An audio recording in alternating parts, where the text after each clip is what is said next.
O que acontece quando a pessoa que todos ignoram é, em segredo, a mente mais brilhante da sala, há anos? Ela era seu belo e silencioso acessório, um ornamento vivo que ele desfilava em galas e festas. Esta noite não era diferente.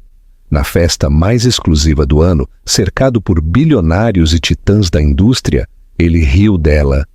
Ele zombou de suas paixões simples diante de todos, reafirmando seu papel como a esposa insignificante. Mas ele cometeu um erro fatal. Ele o fez em uma sala cheia de segredos, na frente de um homem que não via o que ela era, mas tudo o que ela poderia se tornar. Em uma única noite, o foco mudaria. Uma identidade esquecida seria libertada, e todo o seu mundo seria despedaçado pela mulher que ele pensava possuir.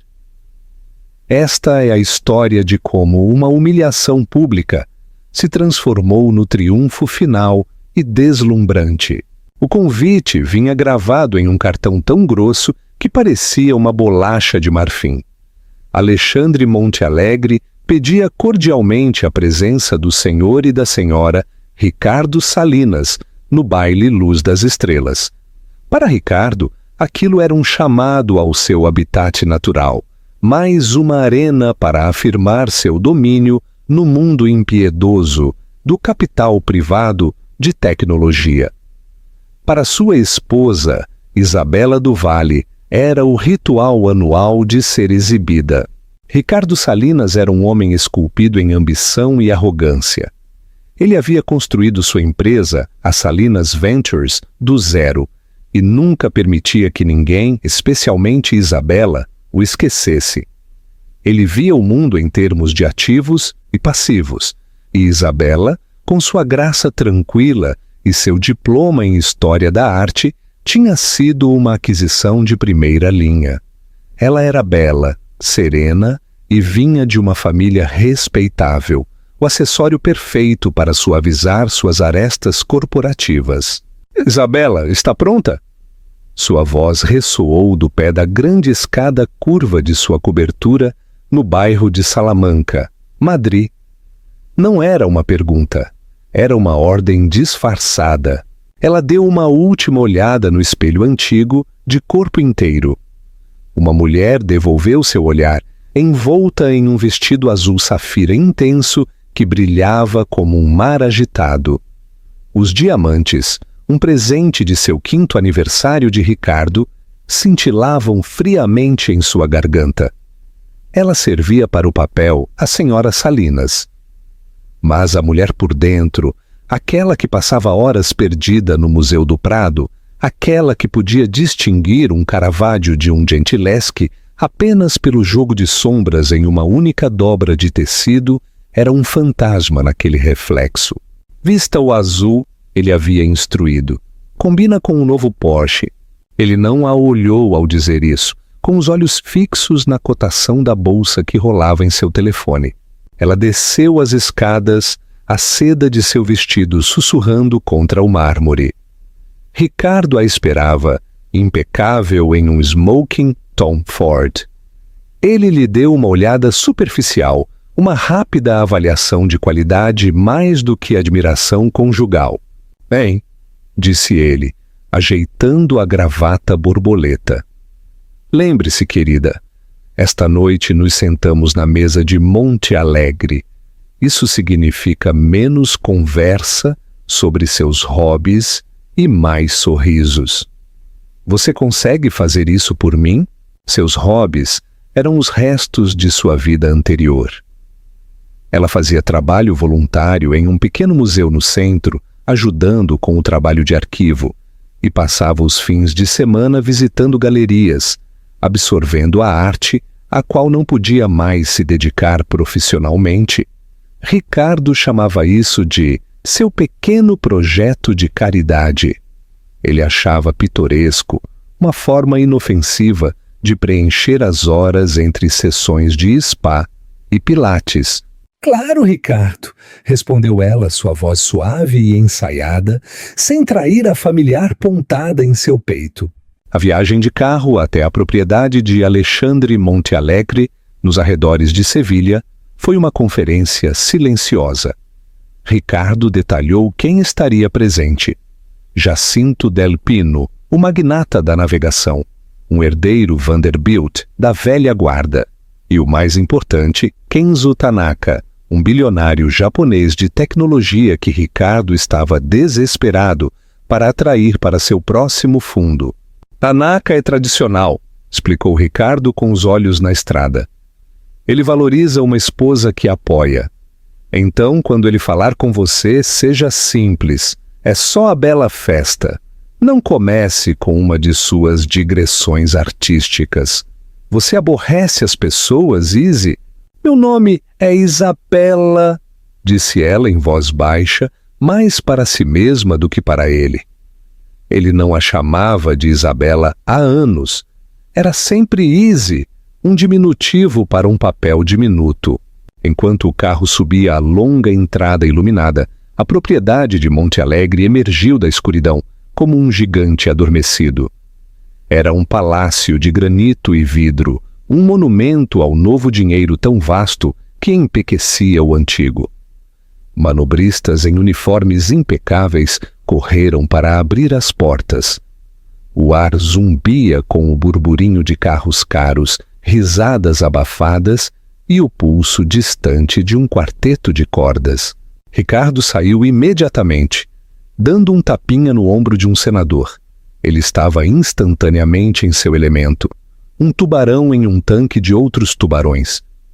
Isabela o seguiu, um belo barco em sua esteira. Ela apertou sua pequena bolsa de contas, com os nós dos dedos brancos.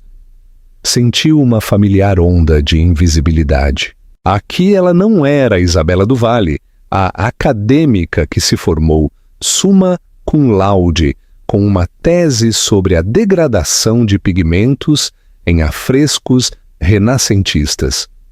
Ela era apenas a esposa de Ricardo Salinas, um placeholder charmoso e silencioso. Ele se virou para ela por um momento. Seu sorriso era uma coisa tensa e ensaiada para as câmeras. Tudo bem, querida. Hora do show. É só me seguir e, pelo amor de Deus, tente não parecer tão apavorada. Você é minha esposa, não uma refém. Ele riu de sua própria piada, um som áspero e estridente, mas ao entrar na luz ofuscante do grande salão de baile, passando pelas imponentes esculturas de gelo e pelas cascatas de orquídeas brancas, Isabela não conseguia se livrar da sensação de que, de fato, ela era ambas as coisas. O grande salão da propriedade Montealegre era um espetáculo impressionante, de excesso calculado.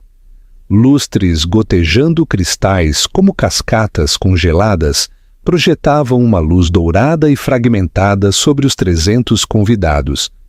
O ar era denso com o aroma de lírios e perfume caro. Um coquetel inebriante misturado com um murmúrio de conversas poderosas, onde fortunas eram feitas e reputações destruídas entre goles de champanhe vintage. Ricardo navegou pelo salão com facilidade predatória, puxando Isabela pelo cotovelo. Ele a apresentou com um floreio possessivo. Esta é minha esposa, Isabela. Ele nunca acrescentava mais, como se seu nome e sua conexão com ele fossem os únicos fatos relevantes. Os homens apertavam sua mão, seus olhos deslizando sobre ela antes de voltarem para Ricardo, o verdadeiro centro de gravidade. As mulheres ofereciam beijos no ar e elogios sobre seu vestido, seus olhares afiados e avaliadores, catalogando seu valor em quilates e alta costura. Finalmente, chegaram ao seu lugar de honra, a mesa de Alexandre Montealegre. O anfitrião era uma presença formidável, um homem de cerca de 60 anos com cabelos prateados e os olhos inquietantemente imóveis de um falcão. Ele cumprimentou Ricardo com um aperto de mão firme e Isabela com um aceno cortês e indiferente. O convidado de honra, Kenzo Tanaka, sentou-se à direita de Monte Alegre, um homem mais velho e magro, com uma expressão inescrutável. A conversa era uma partida de xadrez verbal. Eles falavam sobre capitalização de mercado, riscos geopolíticos e tecnologias emergentes. Isabela sentou-se em silêncio perfeito e praticado, um sorriso sereno fixo em seu rosto.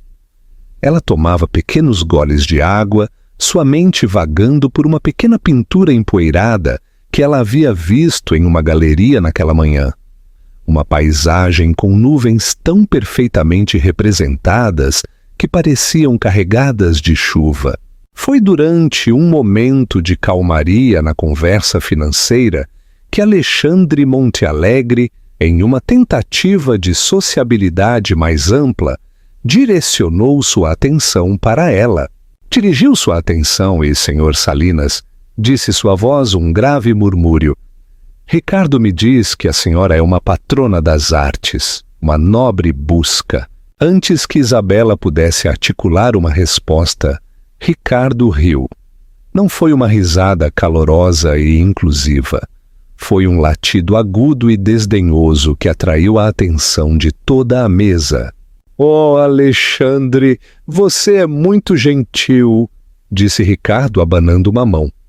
«Ela se mantém ocupada, nossa Izzy. Ela passa seus dias procurando antiguidades empoeiradas em museus. Eu digo a ela que deveria estar procurando pechinchas no Passeio de Grácia. Isso daria um retorno sobre o investimento melhor». Algumas pessoas na mesa ofereceram risadinhas educadas e bajuladoras. O rosto de Kenzo Tanaka permaneceu impassível. Isabela sentiu uma onda de vergonha subir por seu pescoço. Uma coisa era ser ignorada em particular, mas ser ridicularizada por sua paixão tão casualmente diante dessas pessoas era um novo tipo de crueldade.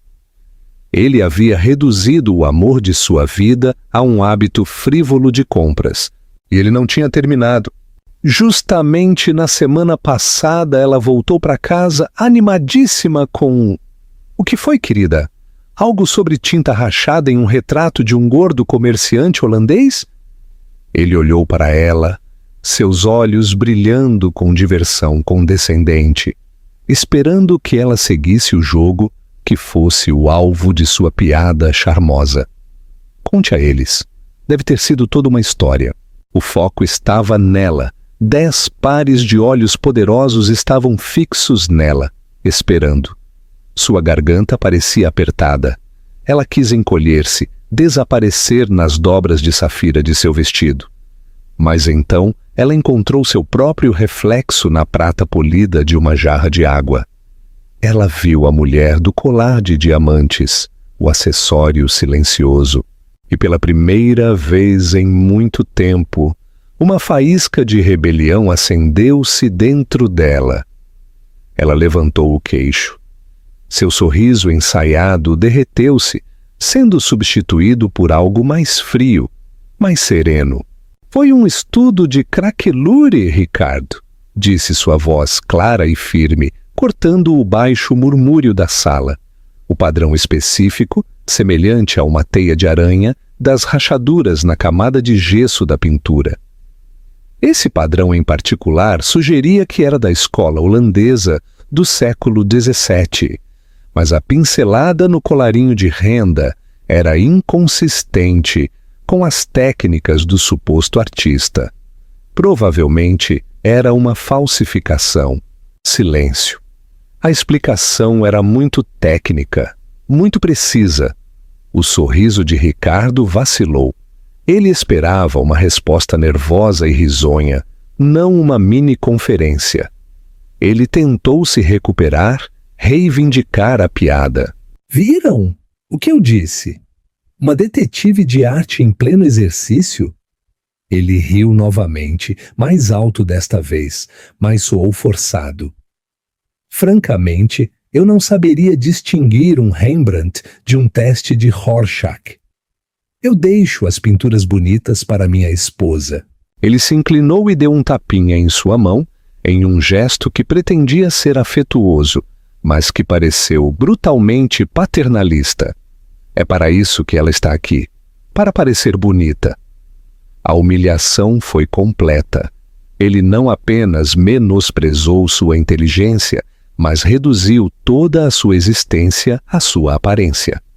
As risadinhas educadas se extinguiram, substituídas por um silêncio ligeiramente desconfortável.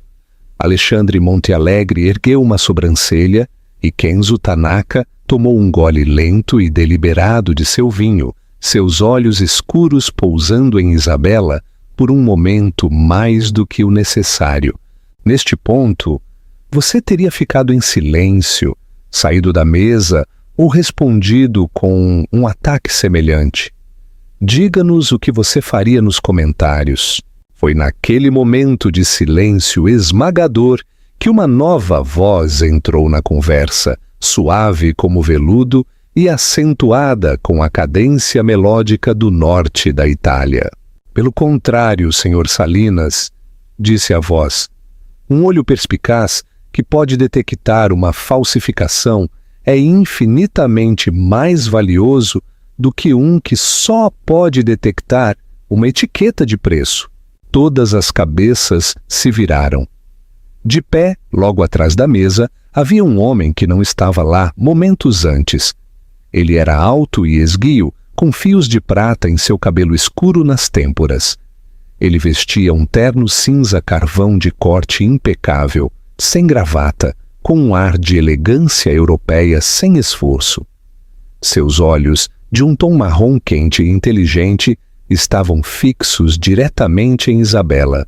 Ricardo, nervoso com a interrupção, balbuciou. E quem é você? Os lábios do homem se curvaram em um sorriso sutil, mas seus olhos nunca deixaram os de Isabela. Meu nome é Matteo Bellini, disse ele, e a observação da senhora Salinas me pareceu fascinante. O nome Matteo Bellini caiu sobre a mesa com um peso tangível. Alexandre Montealegre, que estava reclinado em sua cadeira com um ar de diversão entediada, endireitou-se. Até Ricardo, cujo conhecimento do mundo da arte era superficialmente teatral, reconheceu o nome. Bellini não era apenas um convidado, ele era um titã em um tipo diferente de selva. Sua família possuía uma das firmas de autenticação de arte mais prestigiadas do mundo, com escritórios em Milão, Londres e Barcelona. Eles eram os árbitros silenciosos das fortunas artísticas, aqueles que sussurravam e podiam transformar uma tela em um loft em um tesouro nacional, ou expor uma obra-prima como uma fraude multimilionária. Matteo, não percebi que você havia chegado, ressoou Montealegre, seu tom mudando de anfitrião cortês para colega respeitoso. Venha, junte-se a nós. Estávamos simplesmente admirando a decoração. O olhar de Matteo permaneceu em Isabela, passando um reconhecimento silencioso entre eles. Ele ouvira o sarcasmo de Ricardo e sua intervenção era um ato deliberado. Ele arrastou uma cadeira, colocando-a ao lado de Isabela. Um ato sutil, mas significativo de alinhamento. Minhas desculpas pela intrusão, disse Matteo à mesa, embora suas palavras fossem claramente para ela. Mas é raro ouvir uma discussão sobre craquelure em uma gala financeira, especialmente uma tão precisa. Ricardo, tentando recuperar o controle, forçou uma risada. Bem, essa é minha Izzy, cheia de fatos inúteis, mas fascinantes. Ele colocou uma mão possessiva no ombro de Isabela. Ela encolheu-se, quase imperceptivelmente. Matteo percebeu. Seus olhos se estreitaram por uma fração de segundo. Ele ignorou Ricardo completamente e falou diretamente com Isabela. Sua voz, um murmúrio baixo e respeitoso, que criou uma bolha íntima ao redor dos dois. Ele disse que a pincelada era inconsistente. Pela primeira vez naquela noite, alguém estava lhe fazendo uma pergunta genuína? Não sobre o comitê de caridade em que estava, nem sobre seu decorador, mas sobre algo que ela sabia, algo que ela amava. Uma parte latente e há muito tempo adormecida dela acendeu. O áspero. Ela começou, sua voz ganhando confiança. O artista a que Ricardo se referia, Van Hoogstraten, usava uma técnica específica para construir rendas, acumulando o pigmento branco em camadas grossas, quase esculturais, para prender a luz. O retrato que vi usava veladuras finas e misturadas. Era tecnicamente competente, mas era a técnica de um copista. Imitava a forma, mas não a substância. Enquanto ela falava, a mesa ficou em silêncio. Isto não era o devaneio de uma amadora. Esta era a linguagem afiada e analítica de uma especialista. Kenzo Tanaka inclinou-se ligeiramente, sua máscara impassível rachando com um vislumbre de interesse genuíno. Mateo assentiu lentamente sua expressão de profunda concentração. Um traço morto, murmurou ele usando o termo da indústria para uma pincelada que carece da vida e da intenção do artista original. Exatamente. A maioria dos falsificadores pega não pelo que pintam, mas por como pintam, suas mãos os traem. Ele centrou toda a sua atenção nela e ela se sentiu vista de uma maneira que não sentia há anos.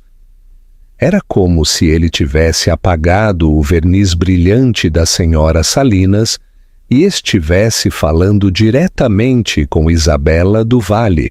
Ela tem um olho extraordinário, senhora Salinas, disse ele, seu tom desprovido de bajulação, afirmando-o como um simples fato. Isabela o corrigiu em voz baixa. Por favor, me chame de Isabela. Isabela repetiu, o nome soando diferente em sua boca, mais completo. Ricardo remexeu-se desconfortável.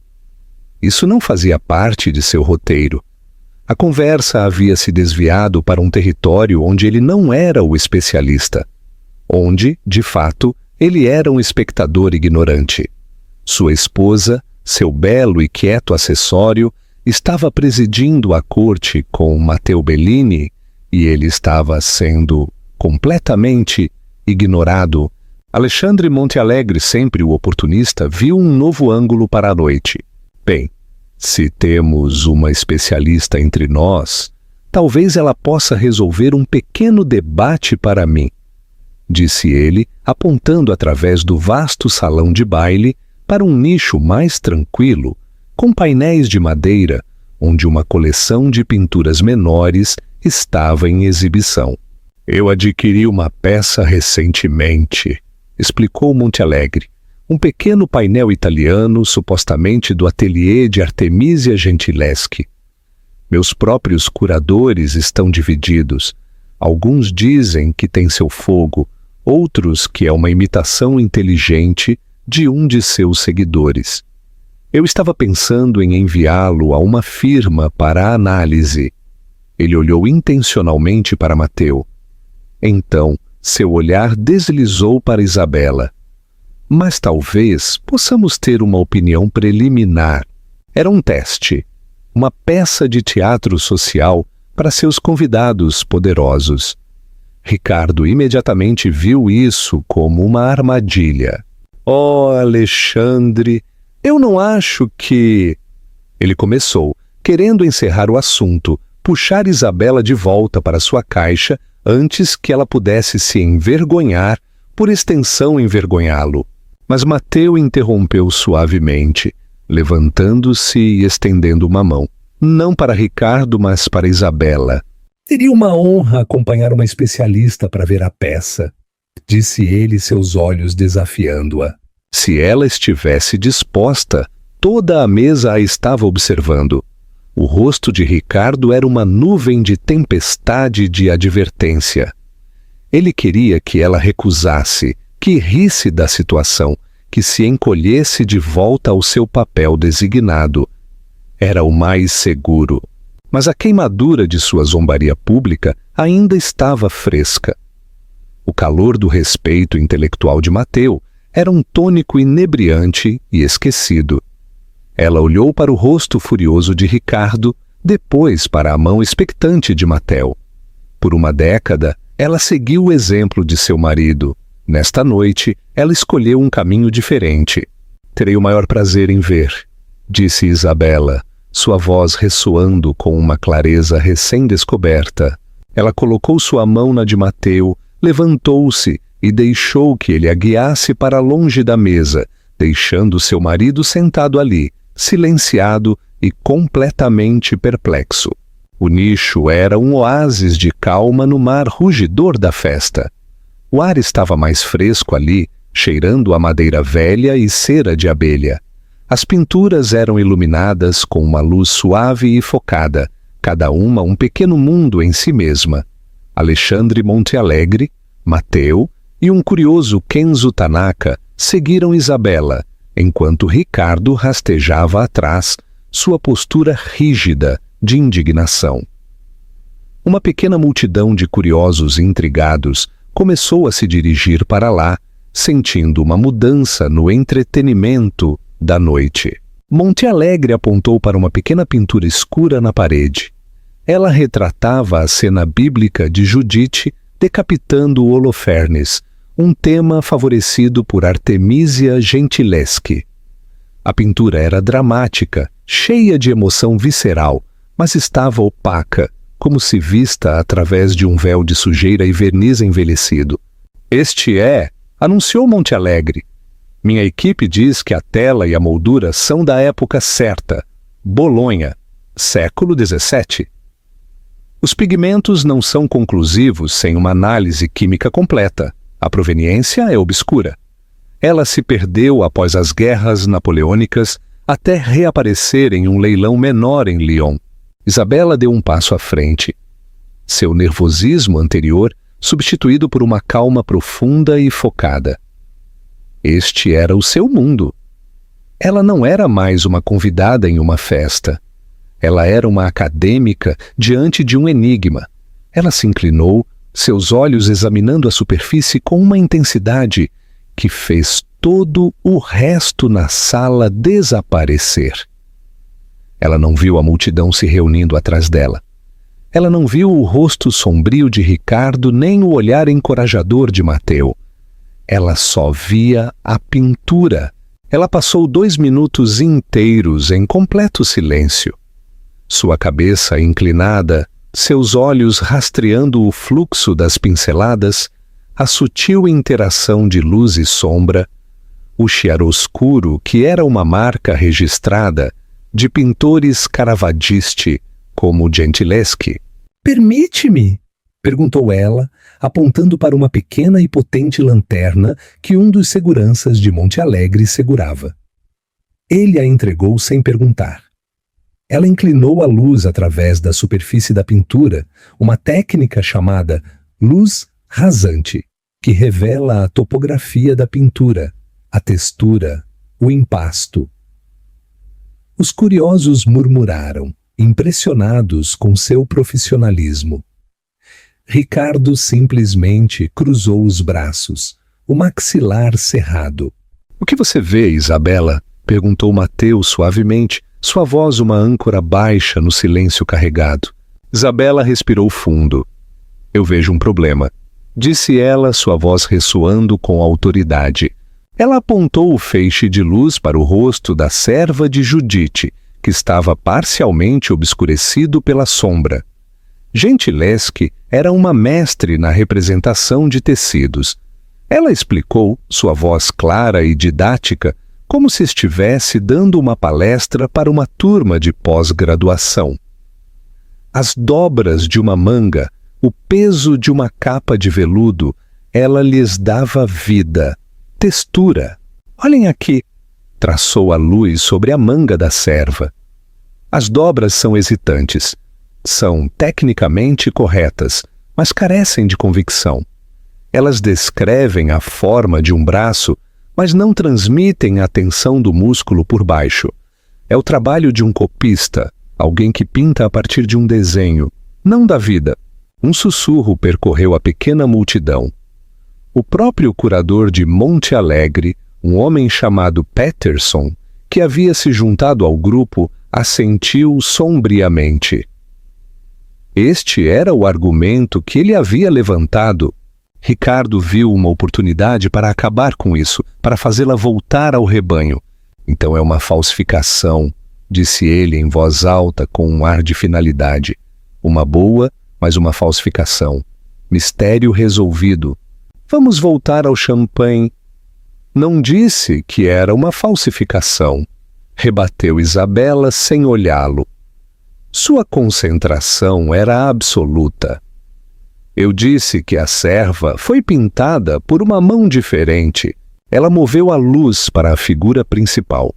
Judite. O rosto da mulher era uma máscara de determinação sombria. Seus braços tensos pelo esforço de sua tarefa horrível. Mas isto é diferente. Sua voz baixou, cheia de um espanto repentino e sem fôlego. Olhem a tensão nos nós dos dedos, a forma como a luz captura o sangue. Não é apenas tinta vermelha.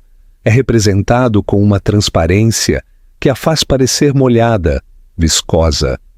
E o escorço no braço de Holofernes é ousado, quase violento em sua execução. Ela apagou a lanterna e se virou diretamente para Alexandre Montealegre. Caro Montealegre, seus curadores estão certos e errados. Isto não é uma obra do ateliê de Gentileschi. É uma obra que foi alterada no ateliê de Gentileschi. A sala estava completamente imóvel. O que você quer dizer com isso? Exigiu Montealegre, sua voz cortante. Esta era uma prática comum, explicou Isabela, sua confiança disparando. Um mestre pintor fazia os alunos trabalharem em elementos menos importantes, fundos, figuras secundárias, para aprender o ofício. Mas o mestre sempre pintaria as partes críticas. A serva provavelmente foi pintada por uma aprendiz. Mas as figuras de Judite e Holofernes, a emoção, o poder puro, a absoluta confiança anatômica, foram pintadas pela própria mestra. Ela fez uma pausa, deixando o peso de suas palavras ser assimilado. Isto não é uma cópia de ateliê. Este é um autêntico trabalho autógrafo de Artemisia Gentileschi, um original perdido. O trabalho dos estudantes foi, provavelmente, uma adição posterior, talvez para terminar a pintura, para uma venda rápida, depois que a mestra tivesse partido. Ao longo dos séculos, a sujeira e o verniz amarelado obscureceram a diferença de qualidade, fazendo tudo parecer obra de um artista menor. Patterson, o curador, deu um passo à frente com os olhos arregalados. Meu Deus! Sussurrou ele. O pentimento! Vimos um fraco pentimento sob o raio-x ao redor do braço de Judite. Uma mudança na composição. Pensamos que era apenas a artista mudando de ideia. É a mestra corrigindo a posição da estudante, afirmou Isabela simplesmente. Ela pintou por cima. É a assinatura dela, mais real do que qualquer nome no canto.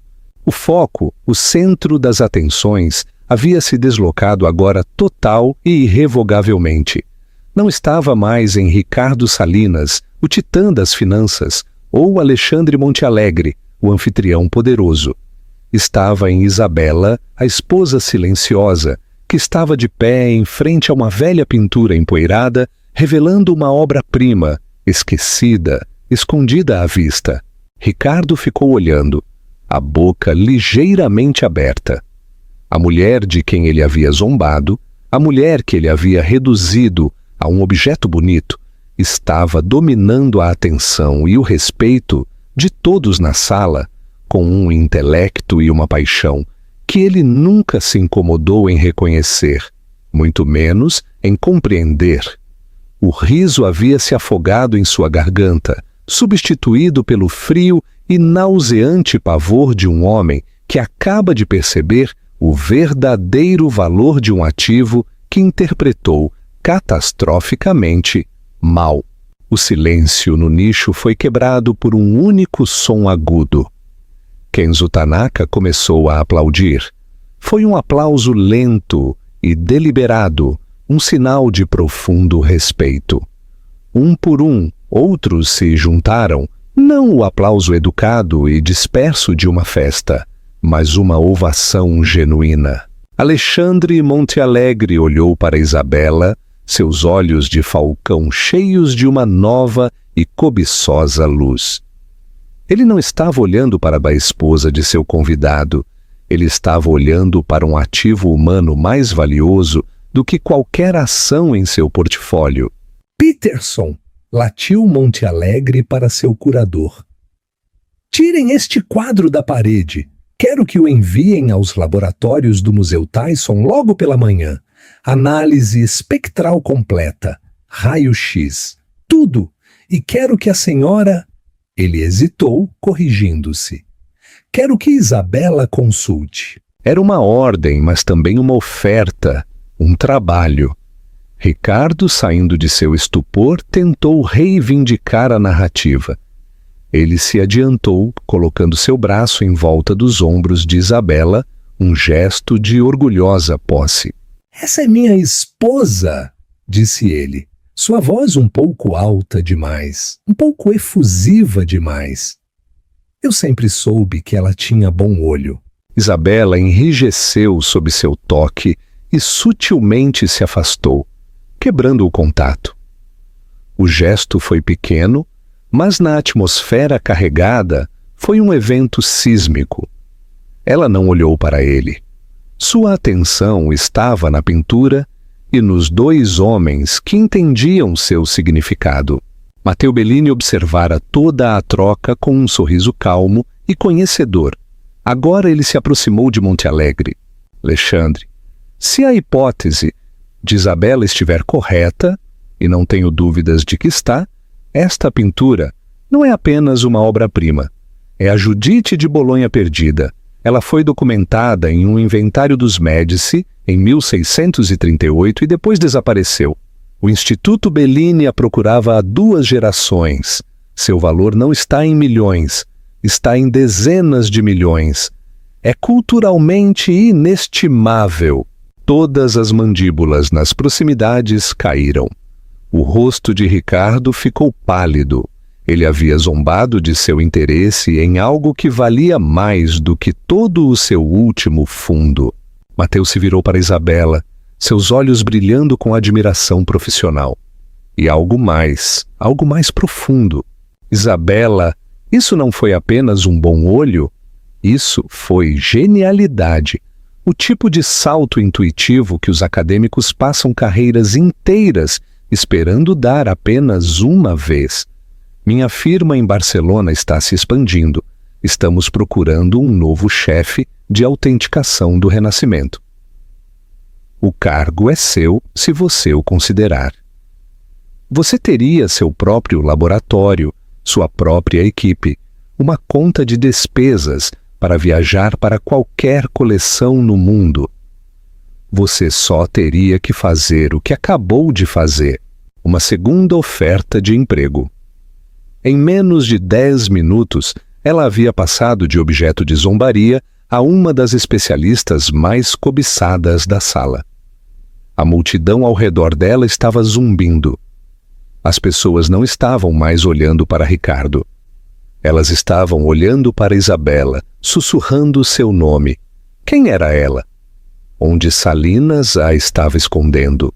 A dinâmica de poder não havia apenas mudado, mas havia se invertido completamente. Ela era o Sol, e ele era um planeta esquecido, à deriva em sua órbita. Ricardo podia sentir as fundações de seu mundo rachando. Sua identidade se baseava em ser o homem mais inteligente e poderoso em qualquer sala. Mas nesta sala, sua esposa acabara de ofuscá-lo completamente. Sua zombaria dela agora pairava no ar, um testemunho não de sua sagacidade, mas de sua própria ignorância espantosa. Ele viu os olhares nos rostos de seus pares. Del, Pino, o herdeiro Vanderbilt. E o pior de tudo, Kenzo Tanaka. Tanaka estava olhando para Isabela com uma expressão de profundo respeito, a mesma expressão que Ricardo vinha tentando ganhar a noite toda. Ele tentou novamente, sua voz tensa. Querida, essa é uma oferta incrível. Devemos discutir isso. O devemos era uma tentativa desesperada de se incluir em seu triunfo. Isabela finalmente se virou para olhá-lo. Pela primeira vez, ela o viu não através da névoa de anos de intimidação e menosprezo, mas com os olhos frios e claros de uma autenticadora. Ela viu um homem cuja confiança era uma falsificação, cujo poder foi construído sobre o empequenecimento dos outros. Ela viu seu medo, seu desespero, e não sentiu nada. Apontada em seu peito, que havia sido sua companheira constante por uma década, havia desaparecido. Não há nada a discutir, Ricardo, disse sua voz, calma, mas firme, com a finalidade de um golpe de marreta. Então ela se virou novamente para Mateu e Alexandre Montealegre, um pequeno sorriso genuíno adornando seus lábios pela primeira vez naquela noite. Cavalheiros, disse ela, acho que ambos têm minhas informações de contato. Terei prazer em conversar com vocês mais detalhadamente na próxima semana. Com isso, ela se virou e se afastou do nicho, não em direção à sua mesa, mas em direção ao grande terraço com vista para os jardins. Ela se moveu com uma graça recém-descoberta, espinha ereta, cabeça erguida. A multidão se abriu para ela como se ela fosse realeza. Ricardo Salinas ficou parado, passando por ele, sua mão, que estivera tentando alcançá-la, congelada no ar. Ele estava sozinho no foco de luz que ela deixara para trás e parecia áspero, frio e absolutamente implacável. A risada da festa parecia zombar dele. Cada explosão de alegria, um novo eco de seu erro colossal, despedaçando o seu mundo. O resto da gala foi um borrão torturante para Ricardo. Ele tentou se misturar, retomar conversas sobre finanças e aquisições, mas a energia havia mudado.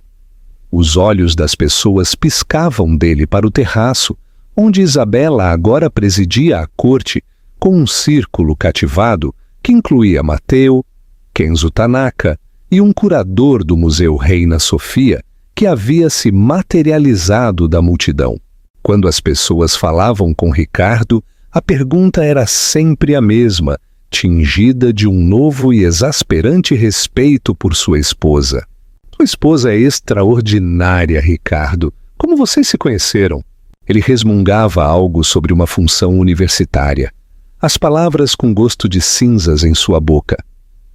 Ele não era mais Ricardo Salinas, o mestre do universo.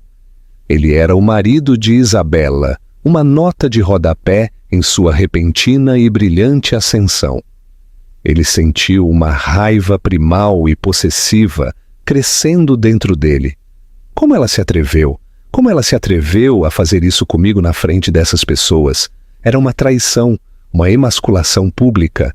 Ele lhe dera tudo, a cobertura, os diamantes, a vida de luxo sem esforço.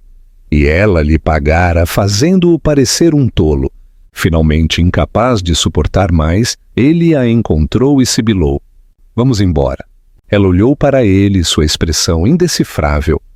Ela não protestou, simplesmente se desculpou com uma calma e régia graça e caminhou com ele em direção à saída. As despedidas foram um forte contraste com sua chegada. Alexandre Montealegre apertou a mão de Ricardo superficialmente antes de pegar a de Isabela com as duas. Uma noite verdadeiramente memorável, Isabela. Meu escritório ligará para o seu. O uso de seu como uma entidade separada não passou despercebido por Ricardo. A viagem de volta na parte de trás do Maybach com o motorista foi envolta em um silêncio pesado e sufocante. As luzes brilhantes de Sevilha se desfocaram além das janelas escurecidas. Ricardo olhou para a frente, as mãos cerradas em punhos sobre os joelhos. Isabela olhou pela própria janela. Seu reflexo, uma imagem fantasmagórica, sobreposta à paisagem escura e apressada. Ele tinha que dizer algo para recuperar o controle, para consertar isso. Ele decidiu ser magnânimo. Tenho que admitir, Izzy, começou ele tentando fazer sua voz parecer casual, orgulhosa. Foi toda uma atuação lá atrás. Você realmente os tinha na mão.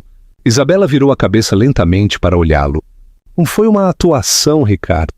Claro, claro, é claro. Ele recuou. O que quero dizer é que estou orgulhoso de você. Eu não tinha ideia de que você tinha isso dentro de você. Você deveria ter me dito que era tão boa. A acusação, sutil, mas clara. Você escondeu isso de mim. Um pequeno sorriso sem humor tocou seus lábios. Dizer a você? Perguntou sua voz perigosamente suave. Tentei dizer a você por 10 anos. Toda vez que eu mencionava minha pesquisa, você chamava de hobby. Toda vez que eu tentava compartilhar uma descoberta do museu, seus olhos ficavam vidrados. Você não queria saber, Ricardo? Você queria que eu fosse um belo cômodo vazio para você decorar. A verdade em suas palavras o atingiu como um golpe físico. Ele encolheu os ombros. Isso não é justo. Eu apoiei seus interesses, paguei por tudo. As doações de caridade, as galas do museu. Você pagou pelo meu silêncio? Ela interrompeu, sua voz ganhando um fio de aço que ele nunca tinha ouvido antes. Você financiou minha gaiola. Você não apoiou minha paixão. Você a tolerou porque me mantinha ocupada e fora do seu caminho. Esta noite, você não apenas descartou meu hobby, Ricardo. Você segurou a própria essência do que eu sou, para que seus amigos zombassem. Você riu de mim. Foi uma piada, uma simples piada de festa, protestou ele, sua voz subindo. Não, disse ela, seu olhar inabalável. Uma piada é algo de que duas pessoas riem. Você riu de mim e eles riram com você. Você me usou para se sentir inteligente e charmoso, exatamente como você sempre fez. O carro entrou na ponte de Segóvia, o horizonte icônico de Madrid, erguendo-se diante deles. Uma cidade de torres que Ricardo outrora sentiu que possuía. Agora parecia estranha e hostil. E agora o quê? Exigiu ele, seu desespero se transformando em raiva. Você vai trabalhar para este italiano? Jogar fora tudo o que construímos? Isabela olhou para ele e ele viu a vasta e estéril distância que havia crescido entre eles. Não era apenas uma rachadura, era um cânion. O que construímos, Ricardo? Perguntou ela, sua voz cheia de uma década de tristeza, silenciosa. Você construiu um império. Eu construí uma vida de resignação silenciosa dentro dele. Você fala como se fosse uma sociedade, mas eu nunca fui uma parceira. Eu era uma aquisição e acabei de descobrir que meu valor de mercado é significativamente maior do que você avaliou. O carro parou em sua reluzente torre residencial. O porteiro correu para abrir a porta, mas nenhum dos dois se moveu. A briga não havia terminado. Estava apenas começando. Eu proíbo você de aceitar esse emprego, disse Ricardo, sua voz baixa e ameaçadora. Era seu último recurso, a carta trunfo do patriarca. Isabela fez algo que ele nunca a tinha visto fazer. Ela riu. Não foi um som de alegria, foi o som de correntes se quebrando. Você me proíbe? Disse ela, virando-se para olhá-lo completamente na luz fraca do carro.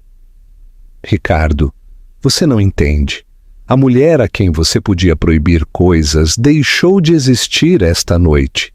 Ela morreu no chão daquele salão de baile, logo depois que você disse a uma mesa de seus amigos que ela estava lá apenas para parecer bonita. Agora você está olhando para uma estranha. Ela abriu sua própria porta, saindo para o ar fresco da noite, sem olhar para trás. Ele a viu entrar no prédio, sua espinha ereta, seus passos firmes. Ela havia entrado na festa como um rei com sua rainha no braço. Ele a deixava como um bobo sozinho na parte de trás de sua limusine dourada, se afogando nos ecos de sua própria risada. A cobertura, que um dia fora o monumento de Ricardo ao seu próprio sucesso, tornou-se sua prisão dourada. Durante 3 dias agonizantes, ele e Isabela coexistiram em um silêncio tão profundo que parecia ter peso físico, absorvendo todo o som e calor. Os vastos quartos banhados pelo sol pareciam frios, os pisos de mármore polido como lençóis de gelo. Ele ouvia o clique silencioso dos sapatos dela na escada, o sussurro suave dela virando uma página na biblioteca, e cada pequeno som era um lembrete do abismo colossal e intransponível que se abrira entre eles. Ele tentou consertar da única maneira que sabia com dinheiro. No primeiro dia, um case de veludo de alta costura entregue por um mensageiro especial. Dentro, aninhada em um leito de cetim branco, havia uma pulseira de diamantes, um rio de pedras impecáveis, tão brilhantes que doía olhar. Ele a deixou no console antigo do foyer, um pedido de desculpas silencioso e extravagante. Permaneceu lá, intacta, seu brilho opulento, uma zombaria de sua tentativa. Não era uma oferta de paz, era apenas mais um elo caro para uma corrente que ela não estava mais disposta a usar. No segundo dia, ele tentou a nostalgia. Ele garantiu uma reserva de última hora no Diverso, o local de seu primeiro aniversário, um lugar de reverência silenciosa e preços astronômicos. Ele deixou a nota de confirmação em seu travesseiro. 1 hora depois, um e-mail do maître pousou em sua caixa de entrada. Prezado Sr. Salinas, lamentamos saber que não poderá comparecer à sua reserva. A Sra. Salinas a cancelou há alguns momentos. Ele olhou para a tela, as palavras borradas. Ela não estava apenas rejeitando suas ofertas, ela estava desmantelando ativamente a estrutura de sua vida compartilhada. Ele estava perdendo.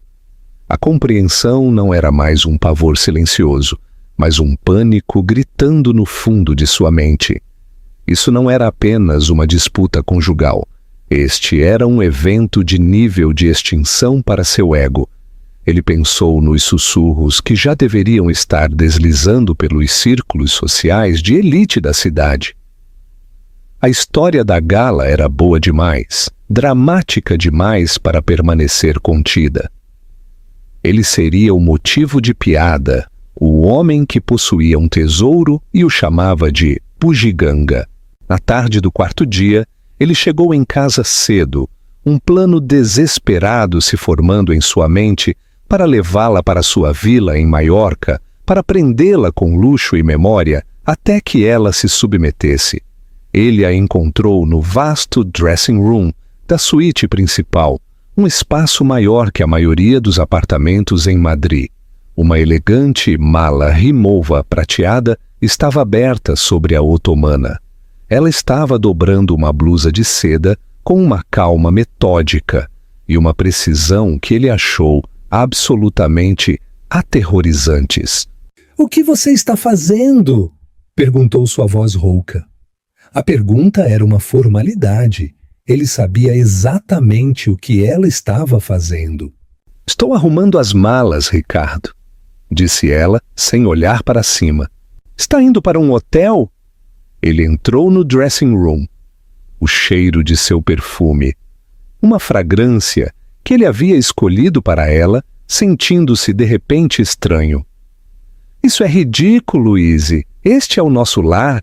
Podemos consertar isso. Podemos fazer terapia. Contratarei o melhor da cidade. Eu ouvirei mais. Juro por Deus que irei ao seu museu empoeirado com você." Simplesmente não faça isso. Ela finalmente fez uma pausa, colocando a blusa dobrada na mala. Ela se virou para olhá-lo e seus olhos não estavam cheios de raiva ou tristeza, mas de uma lamentável compaixão clínica. "Você ainda não está ouvindo", disse ela suavemente. Você acha que isso é uma negociação, um problema que será resolvido com uma nova estratégia. Você acha que pode nos consertar alocando algumas horas do seu precioso tempo para meus interesses, como se fosse uma carteira que você negligenciou. Isso não é sobre você fazer algumas mudanças estéticas, Ricardo. É sobre eu me lembrar quem eu era antes de meu nome ser Salinas. Ela fechou uma metade da mala e abriu a outra, começando a arrumar seus sapatos. Por 10 anos deixei que sua definição de mim se tornasse minha realidade. A esposa elegante, a anfitriã amável, a patrona silenciosa. Foi um belo retrato, suponho, mas foi uma falsificação. E eu era quem vivia dentro dele. Ela se endireitou e passou por ele, saindo do dressing room e entrando no quarto. Ele a seguiu, uma sensação de impotência o invadindo. Um sentimento tão estranho que o deixou fisicamente tonto. Conversei com Matteo Bellini esta manhã, disse ela, pegando sua clutch no chaise longue. Aceitei a oferta dele. Vou ficar em nosso apartamento de hóspedes no centro por enquanto. Meu novo escritório cuidará de recolher o resto das minhas coisas na próxima semana. Ela fez uma pausa, então desferiu o golpe final. Eu vou para Milão para minha primeira missão. Uma coleção particular com 2 possíveis Caravaggios. É na sexta-feira. Milão! A palavra ecoou no quarto cavernoso. Você não pode! Gaguejou ele, as palavras soando fracas e inúteis. Sua vida está aqui. Tudo o que você tem é graças a mim. Ela se virou para olhar para ele, um pequeno e triste sorriso em seus lábios. Você está certo. Tudo o que tenho é graças a você. As roupas, as joias, o endereço. Mas tudo o que sou, eu tinha muito antes de nos conhecermos e vou recuperar. Ela olhou ao redor do quarto opulento, o papel de parede de seda e as antiguidades inestimáveis. Minha vida nunca esteve aqui, Ricardo. Minha vida estava em pausa aqui. Você não me viu, mas naquela noite na festa, tantas pessoas me viram. E pela primeira vez em uma década, eu me vi. E eu quero voltar a conhecer essa pessoa, sem o verniz. Ele estendeu o braço, sua última tentativa desesperada de contê-la fisicamente, de se agarrar à sua posse. Eu te amo, Izzy. As palavras soaram desajeitadas, inadequadas em sua própria boca. Uma moeda que ele não negociava há anos. Ela não se afastou. Simplesmente olhou para sua mão em seu braço, depois de volta para seu rosto. Talvez eu te amasse do seu jeito, disse ela, sua voz suavizando, não com perdão, mas com uma clareza final e lancinante. Você amava a ideia de mim. Você amava a pintura de uma esposa que você pendurava em seu braço para que todos vissem. Mas a tela real por baixo, aquela com toda a textura e as sombras complexas e a luz oculta, você nunca se incomodou em olhar. Ela gentilmente retirou a mão de seu braço. Adeus, Ricardo. E com isso, ela saiu do quarto. Ele ouviu seus passos recuando pelo longo corredor, o clique decisivo da tranca da porta da frente ecoando pelo loft silencioso. Foi o som do fim de seu mundo. As semanas que se seguiram foram uma aula magistral de humilhação social e profissional. O escritório familiar de 9 dígitos de Kenzo Tanaka retirou formalmente seu investimento de seu novo fundo. A desculpa era uma ficção educada, mas transparente, sobre a reavaliação da exposição ao mercado europeu. A verdadeira razão era sussurrada nos clubes exclusivos que ele frequentava. Tanaka não investia com tolos. Ricardo começou a ser desconvidado para os jantares íntimos e retiros de fim de semana, que eram o verdadeiro nexo de poder em seu mundo. Ele ainda estava na lista A para as grandes galas de caridade, mas não estava mais na mesa principal. Ele havia se tornado um peso social. Seu mundo encolheu para seu escritório e para a cobertura cavernosa. Ele viu seu nome em toda parte, agora orgulhosamente Isabela do Vale. Uma reportagem na revista Art Forum apresentava um perfil brilhante da nova e brilhante contratação do Instituto Bellini. Havia uma foto dela em um laboratório em Florença, sorrindo, apontando para algo em uma tela. Seus olhos acesos com um fogo que ele não via desde que se conheceram. Ela parecia mais jovem, mais feliz, mais vibrante do que jamais estivera como a senhora Salinas. 6 meses depois que ela partiu, os papéis do divórcio foram entregues. Seu advogado estava extasiado. Ela não está atrás da empresa, nem dos imóveis, nem da sua carteira. É a separação mais limpa que já vi. O pedido de Isabela era simples. Ela queria seu sobrenome de solteira restaurado e uma única peça de propriedade conjugal. Era um pequeno quadro escuro que ele havia comprado em um leilão de caridade anos atrás, por insistência dela. Uma paisagem marinha atmosférica e melancólica de um artista britânico desconhecido do século XIX. Ele sempre o odiara, achando-o deprimente, e ele estava relegado a um depósito em Valência há anos. «Dê a ela!» cuspiu Ricardo, assinando os papéis com um floreio. «Deixe-a ficar com seu quadro feio. É um preço pequeno a pagar para se livrar dela.» Ele viu isso como uma vitória final, uma prova de seu sentimentalismo e de seu mau julgamento. 2 semanas depois, ele estava no bar da piscina, bebendo um uísque, quando uma notícia apareceu na tela grande sobre o bar. Um conhecido apresentador estava falando. No mundo da arte, é chamado de a descoberta da década.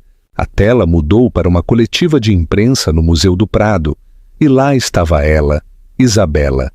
Ela estava ao lado de um cavalete que segurava aquela mesma paisagem marinha feia. Ela parecia diferente agora, limpa e com a iluminação adequada, as cores mais profundas, as ondas agitadas pela tempestade, parecendo ferver de vida. A especialista Isabela do Vale, dizia o apresentador, que adquiriu a pintura em um recente acordo de divórcio, suspeitou que era mais do que parecia. Usando refletografia infravermelha avançada e análise de pigmentos, sua equipe do Instituto Bellini descobriu uma assinatura fraca e obscurecida no canto inferior direito, escondida sob uma camada de verniz posterior. A câmera deu um zoom no canto da pintura, mostrando uma representação digital da assinatura. Um estudo perdido de sua série Vistas do Mar. Continuou o apresentador, sua voz brilhando de emoção.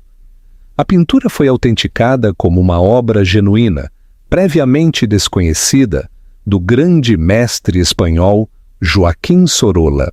Ricardo sentiu o sangue escoar de seu rosto. O copo escorregou de seus dedos e se espatifou no chão. A Christie's Auction House a avaliou conservadoramente em 40 milhões de euros. Continuou. Ele observou paralisado enquanto Isabela se aproximava do microfone. Ela olhou diretamente para a câmera, serena e poderosa. «A arte não deve ser escondida», disse ela, sua voz clara e forte. «Deve ser usada para inspirar.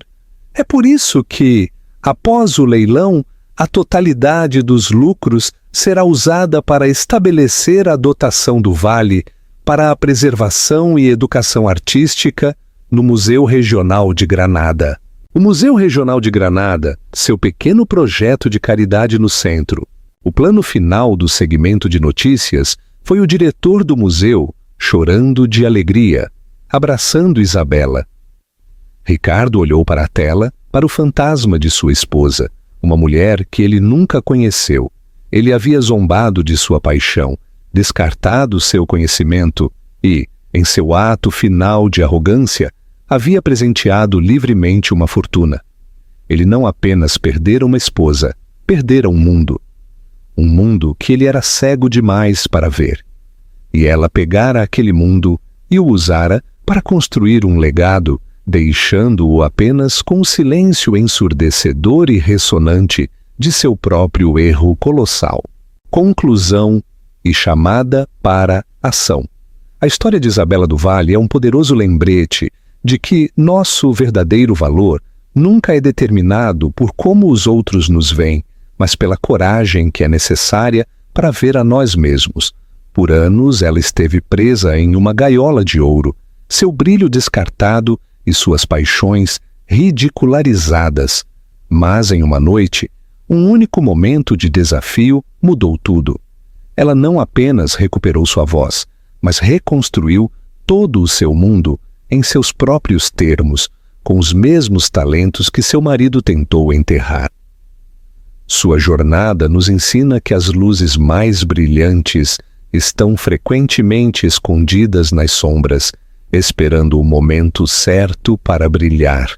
Se a jornada de Isabela da invisibilidade ao triunfo ressoou com você, e se você acredita no poder de redescobrir seu próprio valor, por favor, reserve um momento para curtir esta história.